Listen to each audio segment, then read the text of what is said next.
Okay, so today we learn the laws of Shabbos.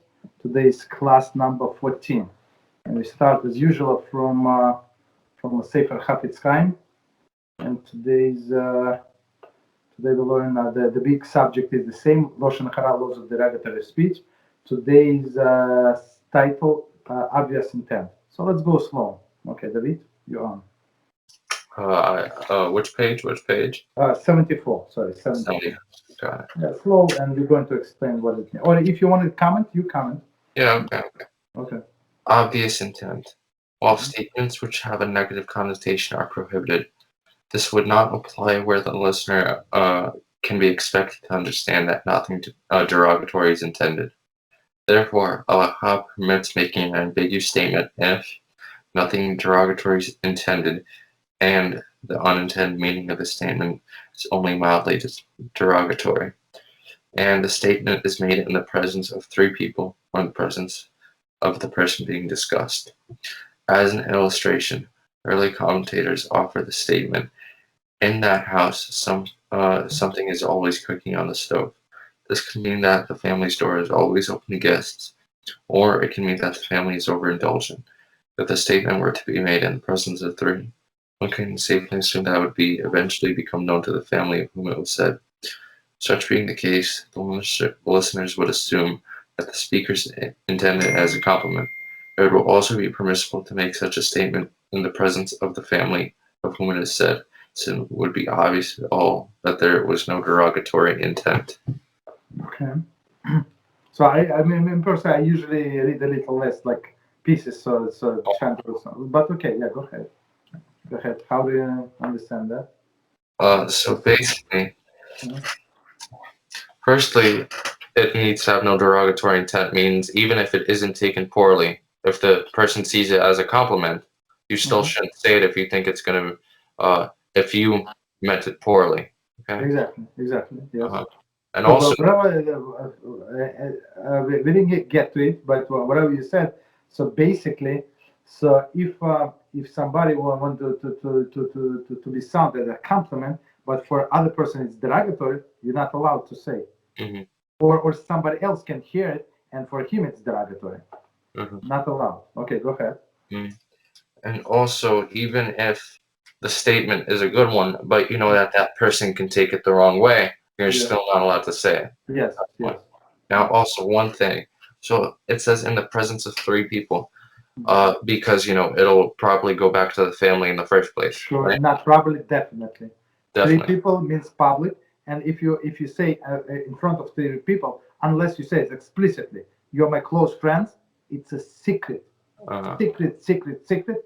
So unless he said that, when he said in front of three people, most definitely the whole world is going to know. Okay, I understand. But so if the statement is 100% derogatory, he's not allowed to say it? No, that's not. But here it's not allowed. But let's concentrate on this example. They say there is what did they say, that in that house something is always cooking on the stove. So you can see it as the very guest welcoming people. Right? There are many people who have no place to stay, come to them and they cook for them fresh meal. It's the biggest compliment, right? You agree? But on another hand, if they don't know the family that good, they say they're always cooking. They're so obese, they're so they're so overindulgent that's what they do. They cook every day. So, but if you tell me, and we know the family, there is prominent family, and we know that they help the community, so it would be allowed. So, number one, as you said, nothing derogatory is intended. Then this number two, the unintended meaning of the statement is only mildly derogatory. So, and number three, the statement is made in the presence of three people or in presence of person being discussed. Okay, so I mean, usually people, it's not so brazen to say all this negativity in front of others, unless they're not there.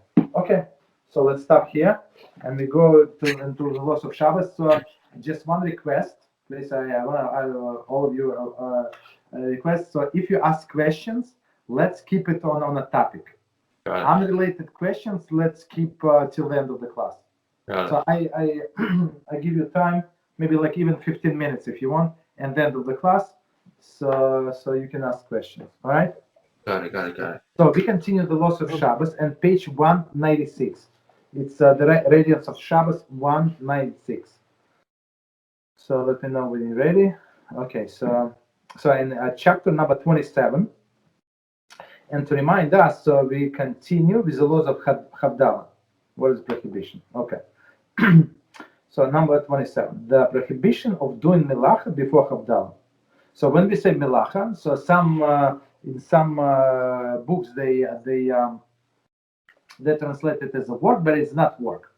It's not that there is no like one word English translation for this concept, right? Melacha is one of the 39 positive activities, right? Whatever is it, we're going to learn in details in the next book, which is coming soon, right? That are forbidden to do on Shabbos, and all of these activities were performed in a Mishkan, in a desert. We were in a desert to create a Mishkan or keep it running. So let's start.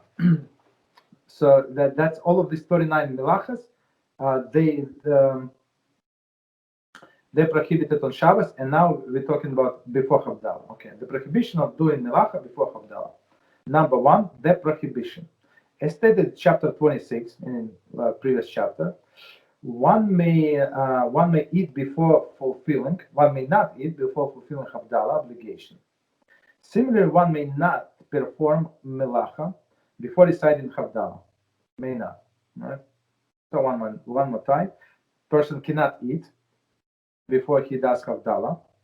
We said if he is very thirsty, so we allow him to drink some water. That's one exception. And one cannot do any melacha, meaning all of these forbidden activities on Shabbos. Okay, before reciting Havdalah. Continue.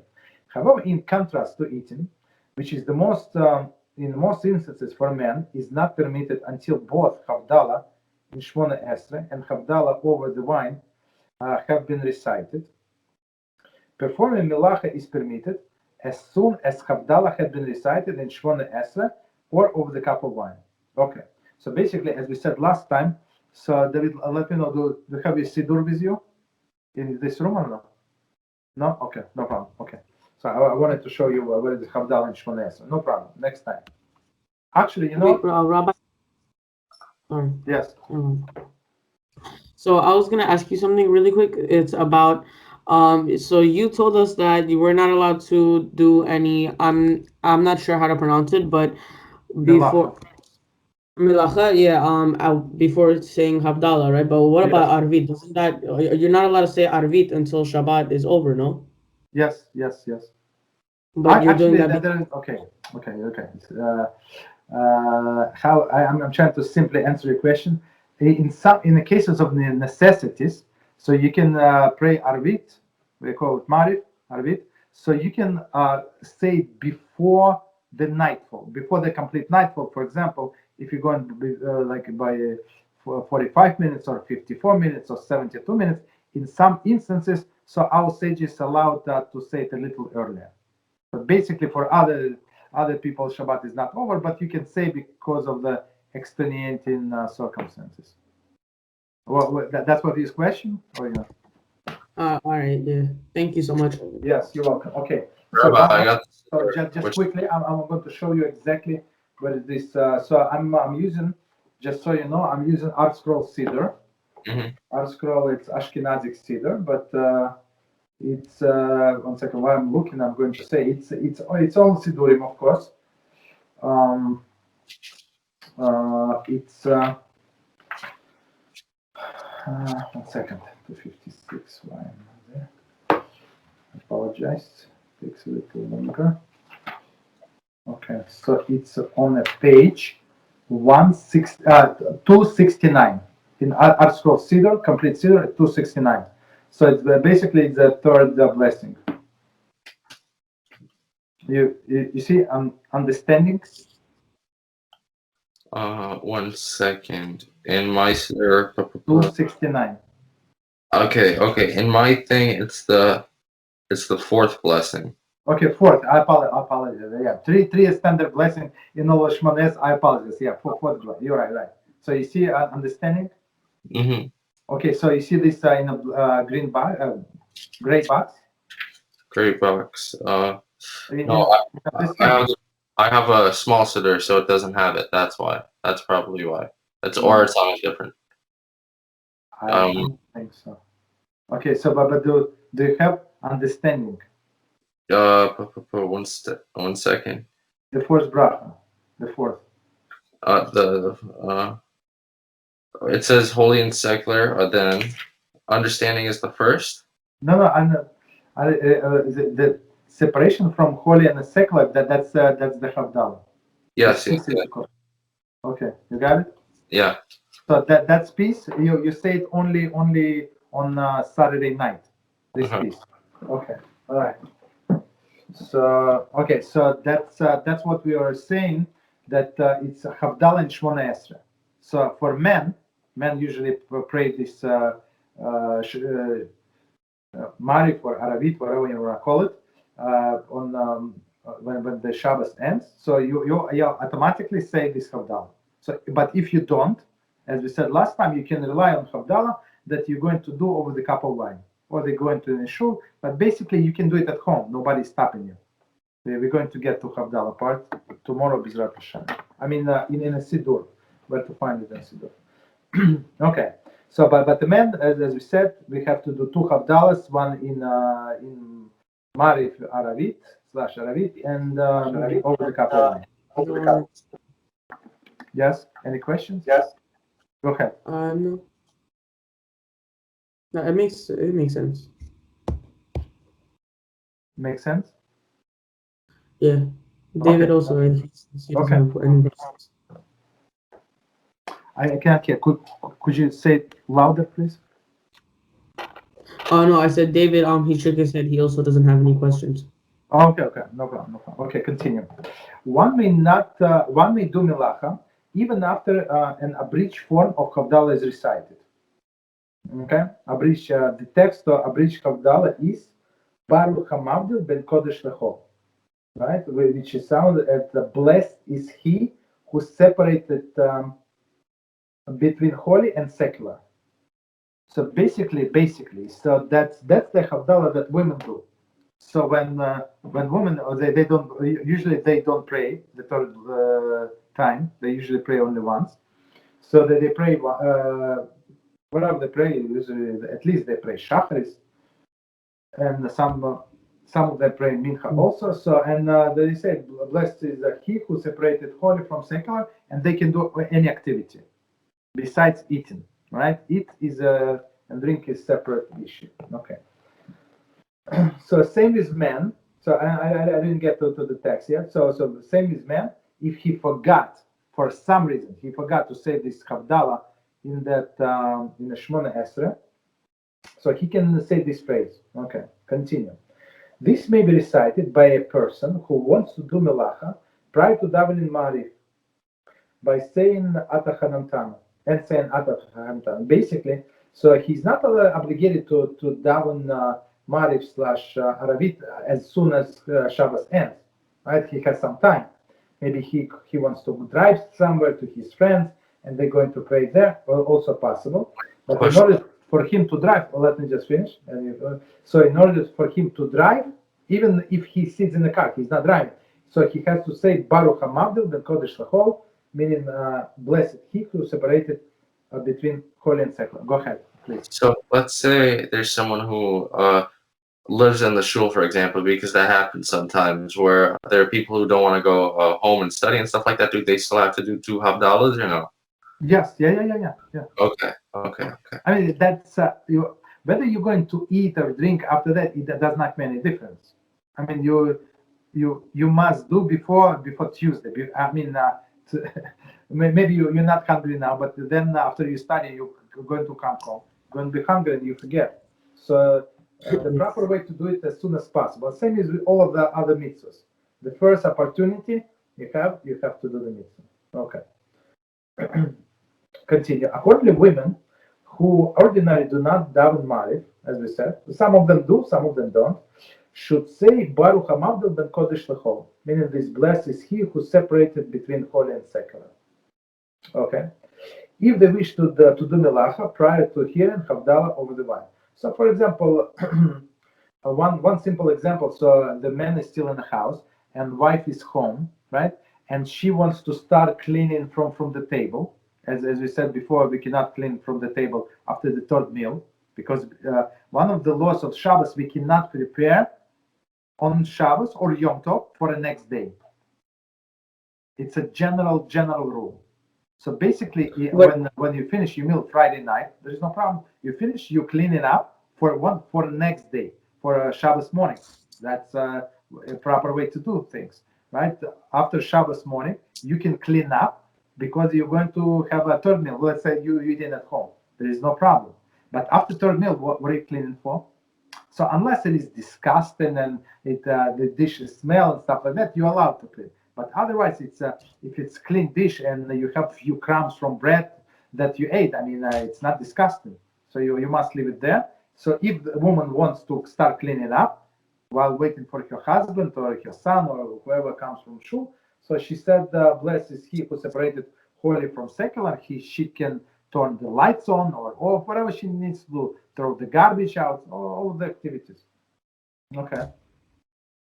You don't have any questions? We good? Yeah, I was gonna say because you said you're not allowed to prepare for the next day, like Yes. let's say about the Yom Tov. But what about like on Yom Tov, right? You're allowed to cook on Yom Tov. Like let's say you have a fire that's already going, you could take that fire and bring it outside, and you can prepare. Like you can prepare a bigger portion that is for this day, but if there are some left over, you're allowed to. You're allowed to have it tomorrow. Like let's say instead of let's say you use that fire, right, to make two dishes. You're not allowed to do that. But if you use it to make one big dish and it's for today, but if there's some left over, you're allowed to have it for tomorrow. So technically, there's a way around that. You're still allowed to prepare on Yom Tov. It's okay. So whatever you said, it's technically right, but there is one thing. So when we say when the sages say you're not allowed, they mean it literally. So don't be we have to take in our mind. Don't be like a lawyers and don't be like people from modern society, like with twisted mentality. They say it's not allowed. It's not allowed. So what we do, I'm going to explain whatever you said. Whatever you said, 100% correct. I'm not arguing that, but rationale is totally different. So there is so we do when there are 2 days of Yom Tov, and then after that Yom Tov starts Shabbos, right? So I mean you have to prepare fresh foods for Shabbos. That's called Shabbos. That's what we said before. So basically you do Eruv. There is a special Eruv. We didn't discuss it here, but we're going to discuss in the next book. But only summary. I'll give you only summary. So, which this eruv is going to allow you to continue cooking on Shabbos, and then on Yom Tov. So you started process before Yom Tov, and you continue during the Yom Tov. You understand? And plus, even if it's allowed to continue, you do it very early in the morning.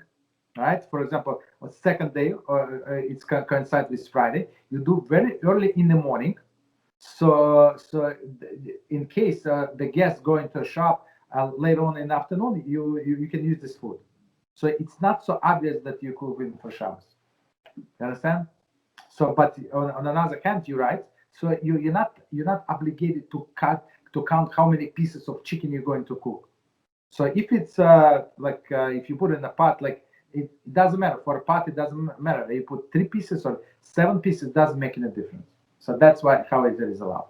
So don't say there is a way around because it sounds very like disrespecting for Shabbos. All right. So but it's I'm planning to cover these things in very detail. Not today, but one day. Okay. Number 2. Types of melacha included in this prohibition. After nightfall, it is still prohibited to do melacha when whether biblical or rabbinically forbidden. Okay, so it doesn't matter. So people sometimes they say biblical or rabbinic. It does not make any difference. Does not make any difference. So in case of the need, in case of somebody sick and stuff like that, so then That's when we take it into consideration. But otherwise, it doesn't make any difference. Until some form of Hadala is recited. So basically, you said it during the Shmona Esrei, or you said it Baruch HaMavdil Ben Kodesh Lecho, blessed is he who separated holy from the secular. Okay, so or you did it on a cup of wine and candle. Okay, you have to do some form of Havdalah. Okay, before doing any melacha. This prohibition does not apply to all activities forbidden on Shabbos. However, okay, so now we see the exception. The following activities may be performed after the nightfall. So after nightfall, so meaning the Shabbos is over for sure, right? But I did not do the Havdalah.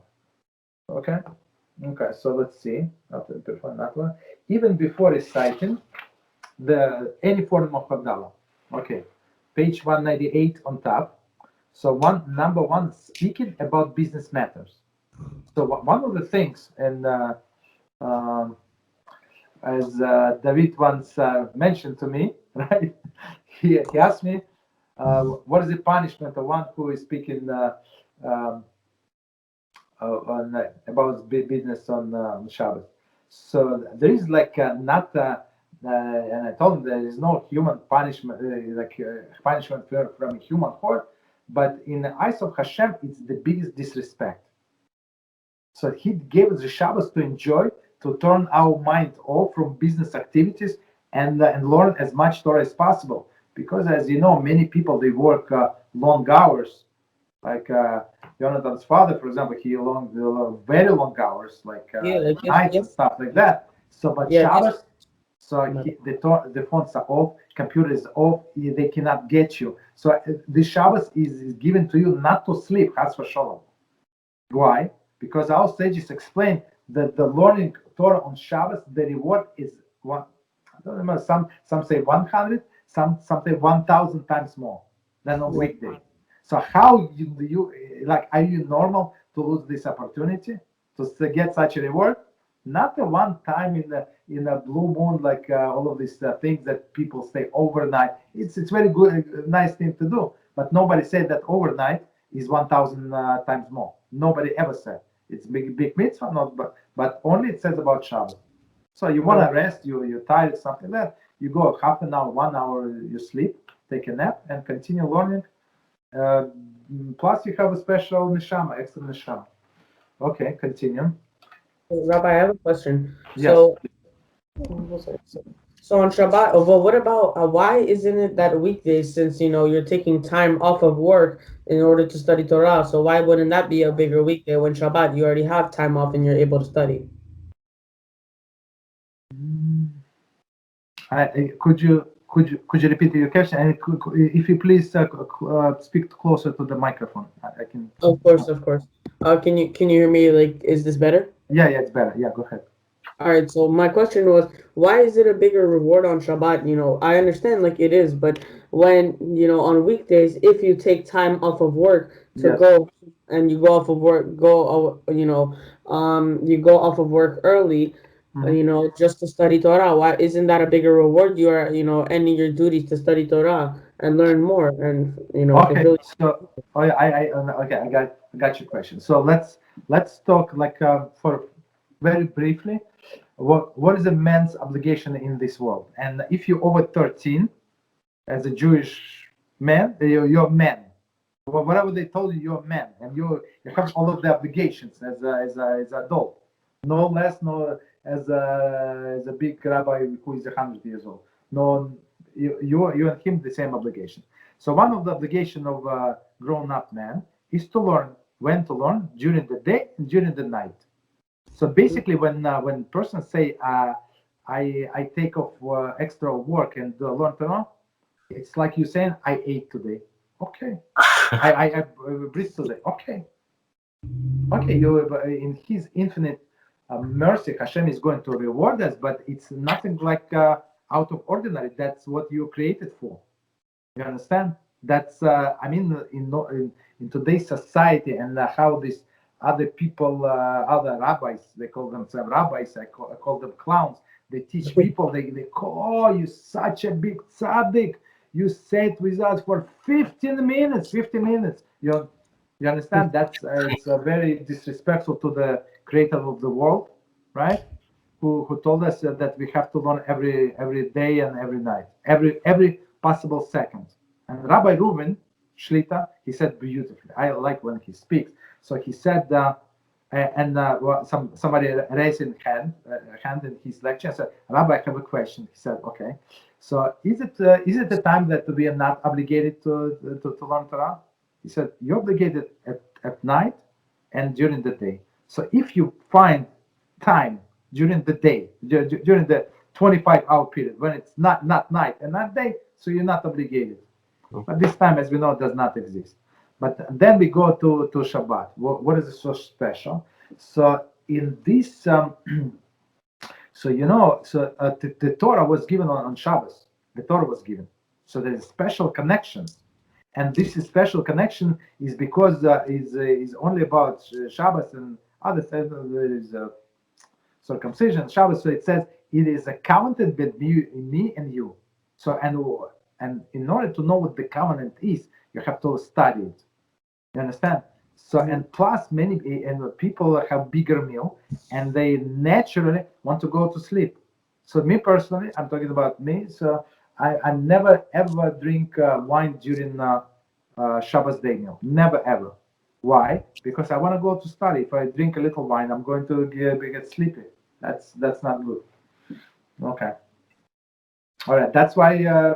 Plus, I mean, if somebody tells you it's 100, the reward is 100% more, don't ask. Just grab it. Just grab it. Just run and grab it, and that's it. Okay. So first one. So speaking about business matters. So HaShem hates it, right? When people do that, that's for sure. So answer to David's question from a week ago. Number 2, tell a non-Jew to perform melacha. So there is a special separate book that we go in Bezrat Hashem learn that you will not allowed to tell non-Jew what to do. Whatever you're not allowed to do, you're not allowed to tell other people to do. Even they're not Michal Shabbos, they don't care. These whatever, it does not make any difference. So basic rule: whatever you're not allowed to do, you cannot ask them. If they do it by themselves without you asking, that's a different story. We could discuss it in detail. Okay, number 3. Activities. Okay, go ahead.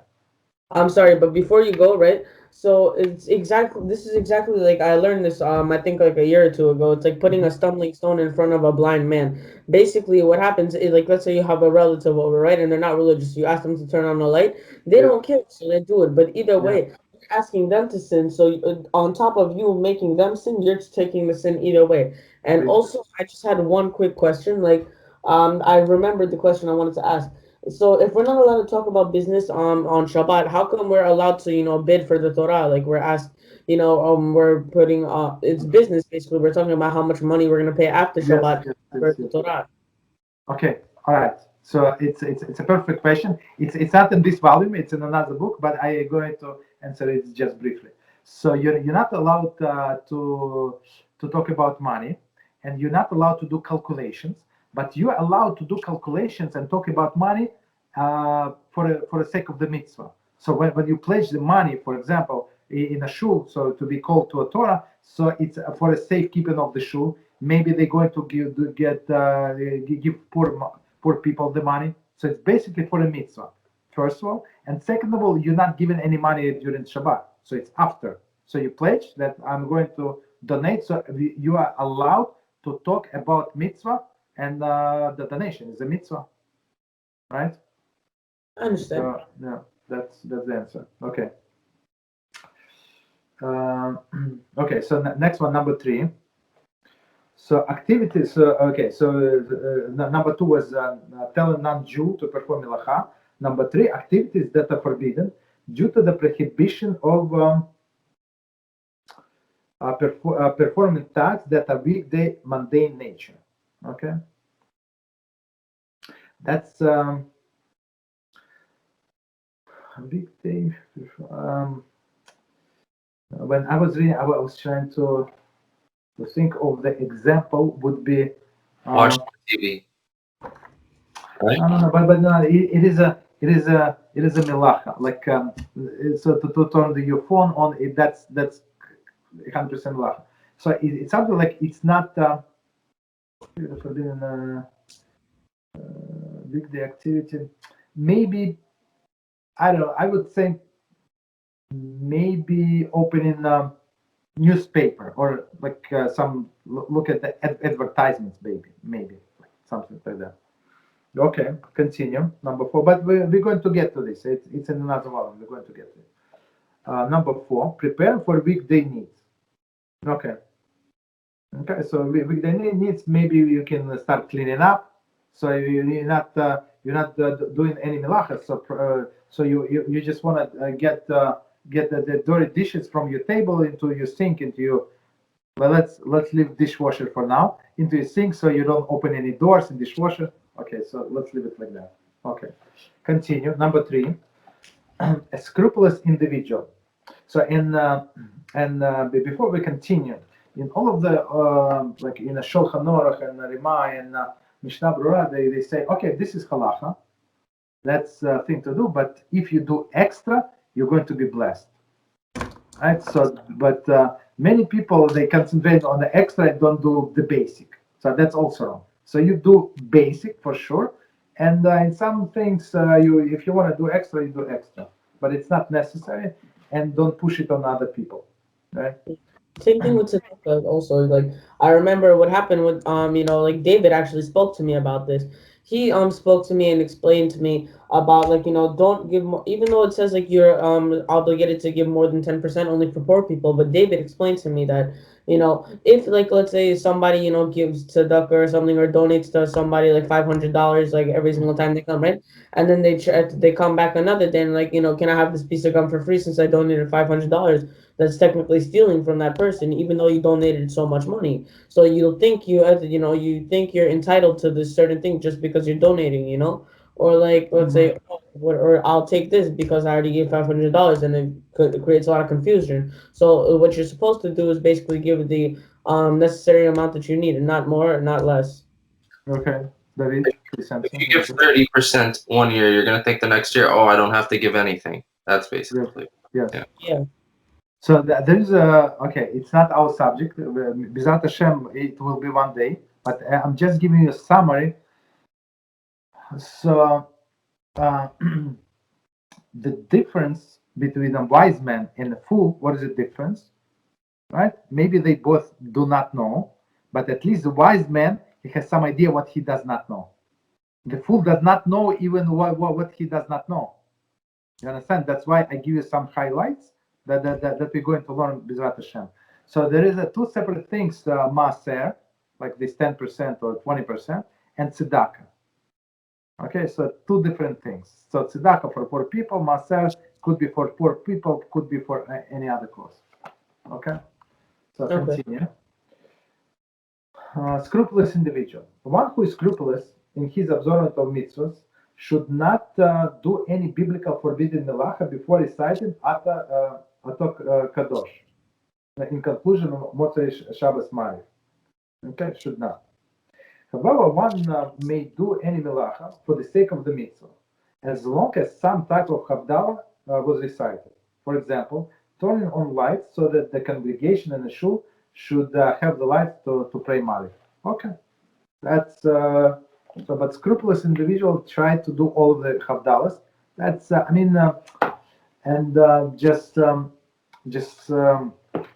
so it's easier, always easier to train yourself in a certain way than to go by leniencies with a thought that you're going to change it somewhere.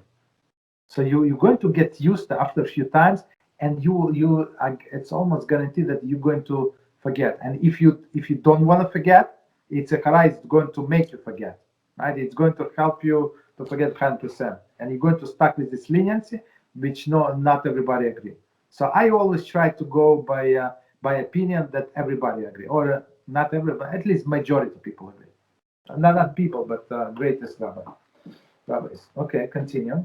A person who is unable to go to shul on Motzei Shabbos, okay, and wishes to abide by above stringency, should not do any biblical forbidden melacha until the shul in which he generally doubts Hashem married at Ato Kadosh. Very interesting. So what are we saying? Well, let's finish and then we're going to spell. This stringency does not apply to women. They are therefore do melacha, right? They therefore do melacha after reciting Baruch Hamavdil ben Kodesh L'chol, meaning the one who separated from between holy and mundane. So here they're saying so there is a one mitzvah, right? So if somebody is sick and he usually goes pray at in a certain location, at a certain shul, so and he cannot leave his house, so he should pray in his home when the congregation prays. Even though you cannot answer Amen, it's understandable, but you get in some merit. There is spiritual connection, right? There is spiritual connection between you and your people from the shul. So okay, that's when you must downfall. Okay, next one. One who prolongs the Shabbos. One who prolongs the Shabbos may nevertheless ask another Jew who has already said some form of Havdalah to do melacha for him. He may ask a non-Jew to do melacha on his behalf as well. Okay, so what does it mean? So, for example, I'm sorry, is alachat like a good thing or a sin? Say it again. Is I forgot, what does alachat mean? Is it like a good thing or is it a sin? Melacha is like one activity, positive activity. It's actually in the next book that is creative activity that is forbidden on Shabbos. For example, like making fire, right? Or for example, transferring from one domain to another. Or for example, making a knot. Wait, you cannot tie. So what if you want to tie your shoes? You're not allowed to on Shabbat. Okay, I'm going to answer only in summary. So you're allowed because you're going to untie it. Mm-hmm. You're allowed. But if you tie the shoes, for example, there are some people that slip on shoes, slip off, right? Even though they're supposed to like tie the shoelaces, these people, right? So if the shoelace come undone on Shabbos for such a person, he's not allowed to tie it because his intention to leave it like for a long time. You understand? Rabbi, a question about someone who prolongs Shabbos. So let's say there's a very, very pious person, and say 5 days of the week he tries to make it like Shabbos, okay? Just as an example. What do you mean? How can you be Shabbos on 5 days of the week? No. If he prolongs Shabbos, that means that on every day he's not working, okay? For 5 days out of the week he's not working. Because when you prolong Shabbos, you're doing Shabbos when it's no longer, Saturday night. Okay. I've got it. So you mean how you prolong it in expense of something? No, this is what I mean. So going back to what you said about the Torah study, let's say someone doesn't do work for those, like, let's say 5 days out of the week. Does he get more merit for his Torah study during those days, even though it's not Shabbos? Not only Torah study, and B'ezrat Hashem, you're going to learn in Pirkei Avos. It says, I don't remember exactly how it said, but I like paraphrasing. So if you take the yoke of the Torah upon yourself, Hashem is going to take the yoke of the government from you. Yeah. But if you take the yoke of the government, meaning the work and stuff like that, so Hashem, right? So Hashem is going to leave it. You understand? So if you want to learn Torah, you're doing yourself a favor. So Hashem is going to resolve many, many issues. So you would not need to work, like kill yourself for like 9, 10, 12, 20 hours a day.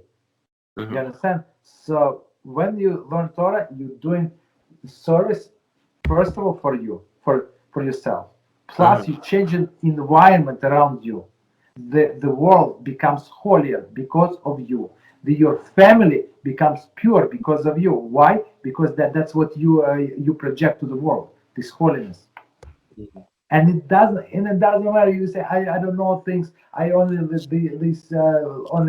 only know this and that, but I don't know Parsha. I don't remember everything. I don't know all of the laws of Shabbat. It does not make any difference. You learn, you bring holiness with every word that you say, with every letter. You create a holy angel. That's it. No more, no less. So I mean, so prolonging Shabbos. So it says that I think it was Baal Shem Tov, right, who says people are tested first 10 minutes after Shabbos. 10 minutes. What they're going to do? Let's say that there is a nightfall. I'd say, I don't know, 8:30 at night. According to strict opinion, 72 minutes. Nightfall, everybody know 8:30, so that's it. So what are you going to do? Are you going to run and say if somebody smokes cigarettes, or you're going to check your messages on the phone, or you're going to this or that, or call your friend, or drive, I don't know, whatever you do, or you say, you know what, HaShem, I want to be with you. I want to prolong another minute. Give me another minute. I don't want to do this Havdalah yet. I want to prolong. I want to go learn. I want to study. I just want to review with you, this HaShem. I want to tell you what I learned today. You understand? So for this, you get great rewards. HaShem said, for you, Shabbos is not over. And plus, and another reason, we're going to learn in another book, just very summary. It says, if some people have to go to Gehenna, meaning to the hell, right, for some period of time, whatever period of time. So, and in Gehenna, everybody observes Shabbos. Everybody. Right? Everybody what? They observe Shabbos. Everybody. Therefore, so basically there is no fire there, right? And when Shabbos ends, they go back to the boiling things, and then they fire it, turn on after the Shabbos ends. So they judge this person based on whatever he created, the image that he created down below in this world. Meaning what? That if he extended his Shabbos, so everybody go to his to be burned again, but he has 1 hour free. You understand? 40 minutes, 30 minutes, 3 minutes. So basically, these people on top who for example they were Michal Shabbos and stuff like that, and so they're connected, since they didn't do whatever they're supposed to, connected to the people, some spiritual connection in this world. As people like probably related to them, and Shabbos early in this one, they go to hell as sooner. You understand? So these people in upstairs, they curse their relatives down below who think that they absorb Shabbos. You understand? Because they're losing. Have to go to hell. Okay. So we have some time. I have a little more than 10 minutes. If you want, we can stop here, and you can ask any questions you want. Go ahead. Ready? Okay. One question. So, in the morning we do for chakras. In the morning prayers we do the offerings, right? Yes. Okay. So then in the offerings it says if one of the proportions, if anything was left out, there will be a death penalty, right? If they eat. So, but they're supposed to burn it. Yes, but I'm saying if it was left out, let's say for the incense, I'm pretty sure. If they left out anything. Yeah. Okay, I apologize. Yeah. You said okay. Yes, I apologize. Yes. So there is 11 ingredients, whatever, how many ingredients. If one is left out, it's a death penalty. Yeah, go ahead. Yes. Okay. And for example, our prayer is supposed to basically make up for not being able to do the incense anymore, correct? Yes. So one second. Just to clarify for everybody who's listening.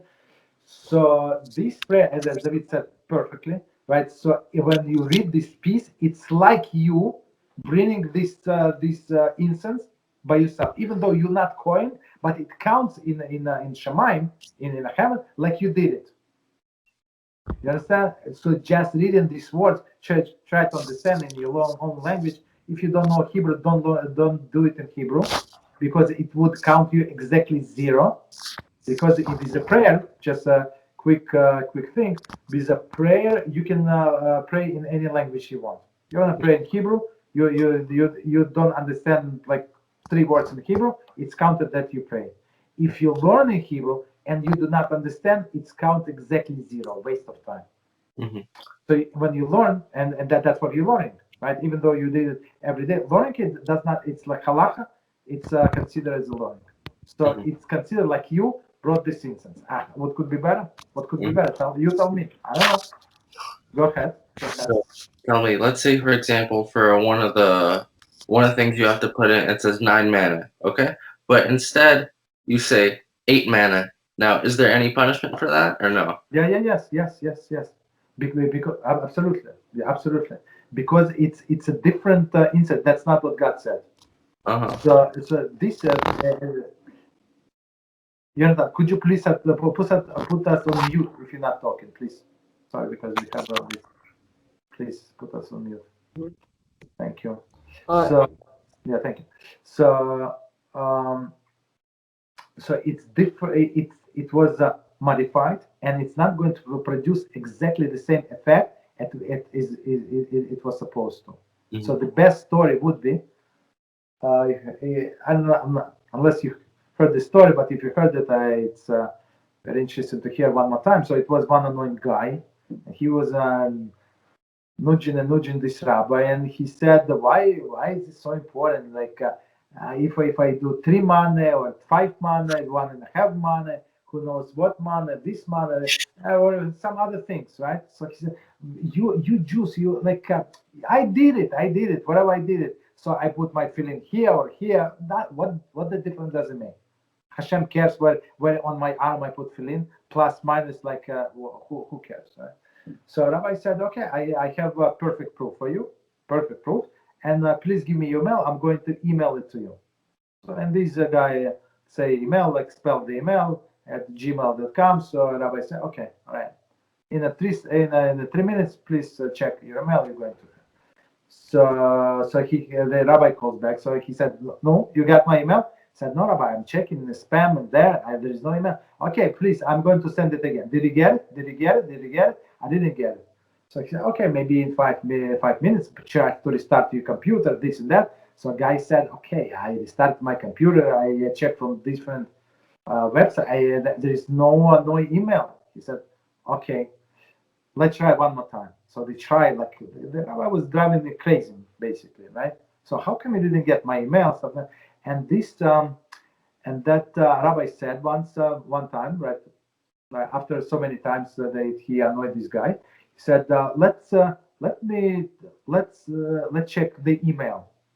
And he starts spelling him back, right, email, and he said, Gmail.com. And this guy was saying, oh, no, gmail.com. You have, Rabbi, that's why I never got your email, because you missed this dot. He said, 1 dot, 2 dots, who cares? That's what you said. No, but this dot has the world difference. How different? You're going to get this email or you're not going to get this email. If you did everything perfectly in this sacrifice, in everything, absolutely in everything, in Judaism, you go all the way on the top, or you're going to get this email that never left your inbox. You understand? I hope you like this story. Yeah, it was good. Yes, Jonathan, go ahead. It was pretty good. No, I was just saying it's very good. Okay, yes. So that is okay. Next question, please. I'm trying to think of anything I don't remember. I remember asking. I'll ask you this question. Probably. If I okay. Because I'm learning my Humash, I want to ask you in over when it's talking about the mana, okay? It says that the 2 people who didn't observe, who didn't do it, okay? For them, it said the mana became wormy, and then it became putrid, okay? And then it became. We spoke about it, no? We spoke. We probably spoke about. Okay, I'll check. I'll look back. I'm pretty sure we did speak about. Yeah. Okay, then I'm not sure. Jonathan, if you have any questions, be my guest. Yeah. So if not, I have only a few minutes left because I have next class. Yeah, Jonathan, quickly. Go ahead. I don't think I do. Yeah, you're Okay, all right. So you're no, that's good. That's good. So let's stop here then. Okay. So I'm going to stop recording 1 second.